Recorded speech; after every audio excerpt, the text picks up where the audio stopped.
Search and rescue operations are ongoing throughout Kerr County. We're using assets from local, state, and national first responders. Hundreds of trained first responders are working every aspect of this emergency. As of 8:30 this morning, we recovered 75 deceased bodies here in Kerr County, including 48 adults and 27 children.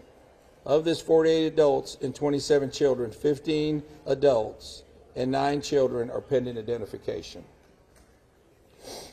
At present, there are 10 campers from Camp Mystic unaccounted for and 1 counselor. I need to tell my community and those families who are waiting, this will be a rough week.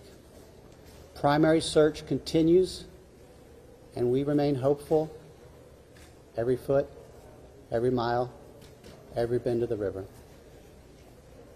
Our work continues. You need to know that we have been blessed with help from the community, from the state, and the nation. We have trained experts who are helping in this effort.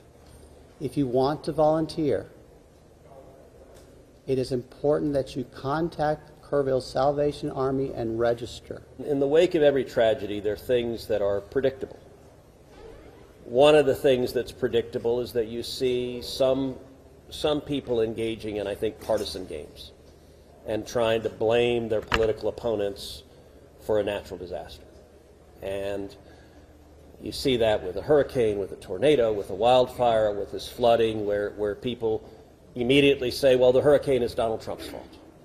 You know, look, I think most normal Americans know that's ridiculous, and I think this is not a time for partisan finger-pointing and attacks. Now, after we come through search and rescue, after we come through the process of rebuilding, there will naturally be a period of retrospection where you look back and say, okay, what exactly transpired? What was the timeline?